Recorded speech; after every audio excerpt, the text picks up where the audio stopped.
you don't have to wait for the bus. We could drive you up to the farm. Where are we? Home sweet home.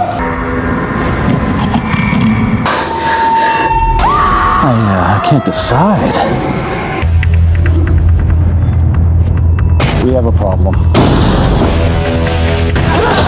You're feeling better. Those things are awesome. कहानी के start में हम दो लड़कियों Katie और Nancy को देखते हैं जो एग्रीकल्चर की स्टूडेंट्स थी और अब स्टडी करने के लिए वो न्यूयॉर्क के एक फार्म में जाने वाली थी। इस बात से वो दोनों बहुत खुश थी। दोनों आपस में बात करती हैं कि इस बहाने से वो न्यूयॉर्क घूम लेंगी। अगले सुबह उन दोनों को लेने उनके अंकल जैसन आते हैं। दोनों जैसन के घर जाते हैं तो वहाँ उनकी मुलाकात जैसन की गर्लफ्रेंड से होती है। अब नए शहर में आने के बाद कैटी और नैन्सी अपना नाम भी न्यू रखने का सोचती हैं, जहाँ कैटी अपना हैदर और नैन्सी अपना रैपली रखती है। अगले दिन जैसन उन्हें बस स्टॉप पर लेकर जाता है क्योंकि कैटी और नैन्सी को स्टडी के लिए एग्रीकल्चर फार्म जाना था। अब जैसन उन दोनों के साथ बस का वही इंतजार करने लगता है। कैटी जैसन से कहती है कि अब हम चले जाएंगे, आप जा सकते हैं, हम फॉर्म पहुंचकर आपको मैसेज कर देंगे। जिस पर जैसन इन्हें कोड वर्ड इस्तेमाल करने के लिए कहता है जिससे वो समझ जाए कि वो सेफ हैं। कैटी कहती है कि मैं एप्पल वर्ड इस्तेमाल करूंगी, लेकिन जैसन कहता है कि तुम्हें हर बार अलग कोड वर्ड यूज करना होगा ताकि कोई तुम्हारे कोड वर्ड को ना समझ सके। यहाँ पर रोड से गुजर रहे दो लड़के कैटी और नैन्सी को देखते हैं। जैसन के वहाँ से चले जाने के बाद कैटी और नैन्सी एक रेस्टोरेंट में कॉफी पीने जाती हैं। वहाँ पर वो लड़के भी आ जाते हैं जो कुछ देर पहले उन्हें देख कर गए थे। इनमें से एक का नाम जेड और एक का नाम लूकस था। वो दोनों कैटी और नैन्सी से बात करने लगते हैं। यहाँ पर वो अपना नाम हैदर और रैपली बताती हैं। कैटी इन्हें बताती है कि हम न्यूयॉर्क फार्म में एग्रीकल्चर स्टडी के लिए जा रही हैं। जेड इन्हें कहता है कि हम भी वहीं जा रही हैं, अगर तुम आना चाहो तो आ सकती हो, हम तुम्हें फार्म तक छोड़ देंगे। लेकिन कैटी उनके साथ जाने से मना कर देती है और जब जेड और लूकस वहाँ से जाने लगते हैं तो नैन्सी कैटी को उनके साथ जाने के लिए मना लेती है और वो दोनों उनके साथ चली जाती हैं। यहाँ वो दोनों कैटी और नैन्सी को फार्म न ले जाकर अपने घर ले जाते हैं जो कि जंगल के बिल्कुल पास था। ये देखकर कैटी और नैन्सी थोड़ा घबरा जाती हैं और इन्हें फार्म ले जाने का कहती हैं। वो उन्हें बड़े ही प्यार से चाय पीने का कहती है और इन्हें बताती है कि इसके बाद जेड और लूकस तुम्हें फार्म छोड़ देंगे। जिस पर कैटी इन्हें कोड वर्ड एप्पल लिखकर रिप्लाई कर देती है जिससे जैसन समझता है कि वो दोनों सेफ हैं और फार्म पहुँच चुकी हैं। इधर लूकस की मॉम उन्हें खाने के लिए कुछ देती है जिसे खाते ही कैटी और नैन्सी को नशा चढ़ जाता है क्योंकि उस खाने में ड्रग्स मिला हुआ था, जिससे वो दोनों समझ जाती हैं कि उनके साथ कुछ गलत किया जा रहा है। इसलिए वो दोनों वहाँ से भागने की कोशिश करती हैं,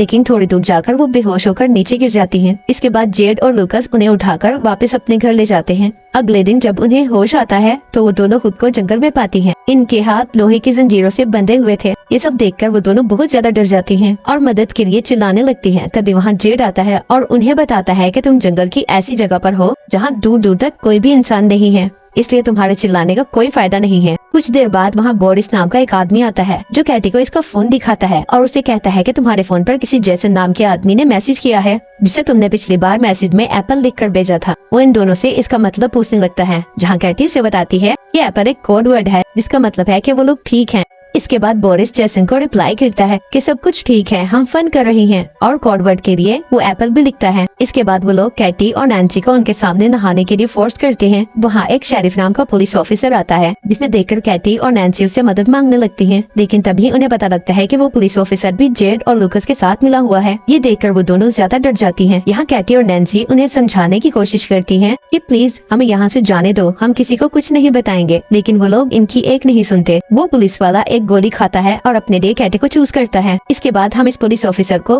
कैटी के कंटेनर से बाहर आता देखते हैं, जिससे पता लगता है कि उसने कैटी के साथ जबरदस्ती की है। दूसरी तरफ हम जैसन को देखते हैं। उसको कैटी और नैन्सी की बहुत फिक्र हो रही थी क्योंकि कैटी ने मैसेज में एप्पल वर्ड को दोबारा इस्तेमाल किया था। इधर वो लोग कैटी के कंटेनर में एक सन की आदमी को भेजते हैं जो इसके पेट पर जलती हुई सिगरेट लगा देता है, जिससे कैटी जोर जोर से चीखने लगती है। इसके बाद वो कैटी के साथ जबरदस्ती करता है। ये लोग कैटी और नैन्सी से जबरदस्ती धंधा करवा रहे थे। दूसरी तरफ जैसन कैटी और नैन्सी के बारे में पता लगवाने के लिए न्यूयॉर्क एग्रीकल्चर फार्म पर कॉल करता है। उसे वहाँ से पता चलता है कि वो दोनों एक बार भी यहाँ नहीं आए। जैसन समझ जाता है कि वो दोनों किसी बड़ी मुश्किल में हैं, इसलिए वो फौरन इन्हें ढूंढने के लिए निकल जाता है। वहीं कैटी और नैन्सी के साथ और भी ज्यादा बुरा हो रहा था क्योंकि अब जो अगला कस्टमर था इसके आने से पहले जेड और लूकस उन दोनों के मुंह पर मास्क पहना देता है और कस्टमर भी एक पिग वाला मास्क पहन देता है। इसके बाद जेड और लूकस इस कस्टमर को कैटी और नैन्सी के चेहरे से मास्क उतारकर उस कस्टमर को उनके चेहरे दिखाते हैं। कैटी और नैन्सी उस बिग मास्क वाले आदमी को देखकर और भी ज्यादा डर जाती हैं। यहाँ पर वो आदमी नैन्सी को चूज करता है और उसे कंटेनर में ले जाकर उसके साथ जबरदस्ती करता है। इसके जाने के बाद जब कैटी नैन्सी के पास जाती है तो वो देखती है कि नैन्सी की हालत बहुत ज्यादा खराब हो गई है। वहीं दूसरी तरफ जैसन पुलिस स्टेशन पहुंचता है और वहाँ पर उसे वही पुलिस ऑफिसर मिलता है जिसने कैटी के साथ जबरदस्ती की थी। जैसन उसे कैटी और नैन्सी की किडनैपिंग के बारे में बताता हुआ कहता है कि वो भी एक FBI एजेंट है। जिस पर पुलिस ऑफिसर जैसन से पूछता है कि आपको कैसे पता कि वो दोनों किडनैप हुई हैं? जिस पर जैसन उसे कहता है कि उसने अपने भतीजी को कोड वर्ड एक बार ही इस्तेमाल करने का कहा था, लेकिन कैटी ने एक कोड वर्ड को दोबारा इस्तेमाल किया है। वहीं जंगल में बोरिस को ये सारी इन्फॉर्मेशन उस पुलिस ऑफिसर ने दे दी थी। कैटी के अंकल एक FBI एजेंट है और कैटी ने हम लोगों को उस कोड वर्ड के बारे में गलत इन्फॉर्मेशन दी थी। बोरिस जेड को कैटी के कंटेनर से दूर ले जाकर उससे बात करता है कि इन दोनों लड़कियों को जल्द से जल्द मारना होगा वरना हम मुसीबत में फंस जाएंगे। वो जेड से कहता है कि हमें सिटी से आने वाली नई लड़कियों को भी पकड़ना है। कैटी अपने कंटेनर के पास खड़ी रोते हुए चुपके से इनकी बातें सुन रही थी।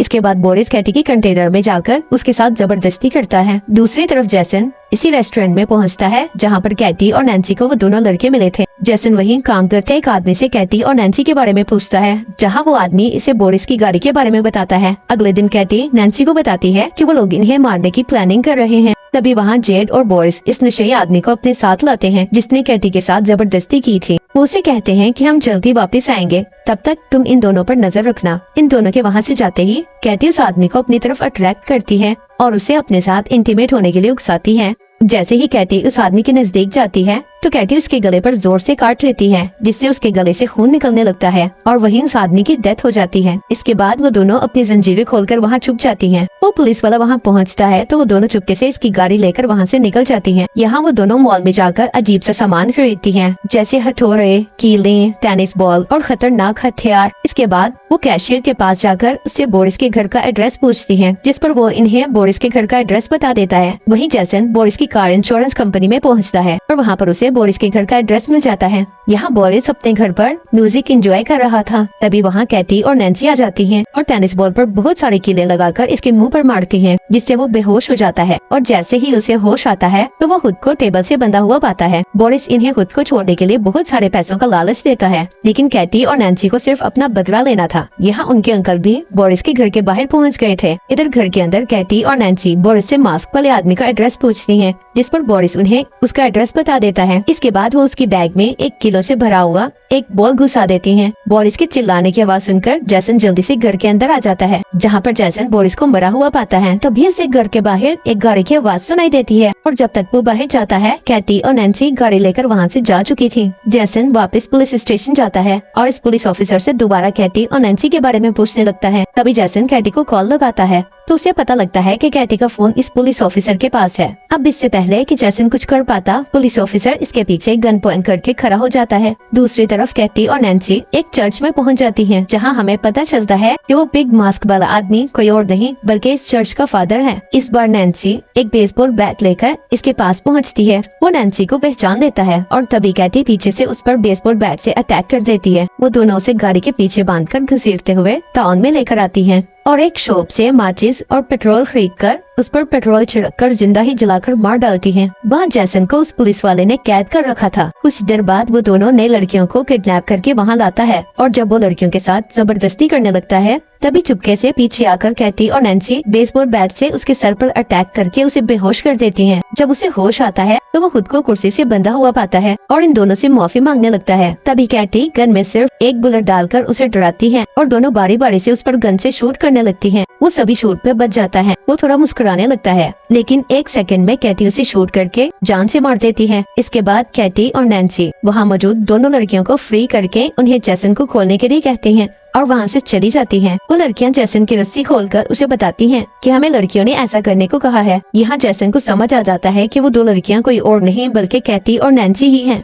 वहीं हम जेड और लोकस की मोम को देखते हैं जो ड्रिंक कर रही थी। तभी उसे अजीब सा नशा होने लगता है। वो नीचे गिरकर बेहोश हो जाती है। जब उसे होश आता है तो कैटी और नैन्सी ने उसे बेसमेंट में बांधा होता है उन्होंने जेड को भी बिल्कुल उसके सामने बांध रखा था, जहाँ पर कैटी और नैन्सी जेड को उसकी मॉम की आंखों के सामने ही बैट मारकर नीचे गिरा देती हैं और उसे बेसबॉल बैट से मारते हुए जान से मार देती हैं। उसकी मॉम जोर जोर से रोने लगती है। फिर वो इसकी मॉम को लोकस के पास लेकर जाती है, जिस पर वो लोकस के हाथ में बेसबॉल बैट देकर उसकी मॉम को इसे मारने का कहती हैं और उसे धमकाती हैं कि अगर तुमने ऐसा नहीं किया तो तुम्हें गोली मार देंगे। लेकिन लोकस ऐसा नहीं कर पाता, जिस पर नैन्सी उसे गन से शूट करके जान से मार डालती है। इसके बाद वो इसी गन को साफ करके लोकस के हाथ में पकड़ा देती है, जिससे पुलिस को लगे कि वो लोग आपस में ही लड़कर मर गए। इसके बाद उनकी मॉम कैटी और नैन्सी को कहती है कि अगर तुम मुझे नहीं मारोगे तो मैं तुम्हें बहुत सारे पैसे दे सकती हूँ। इसकी बात सुनकर कैटी और नैन्सी बहुत हंसती हैं। इसके बाद कैटी एक टूल से इसकी मॉम का सर धड़ से अलग कर देती है। कुछ दिनों बाद जेसन कैटी और नैन्सी के घर जाता है, जहां हम देखते हैं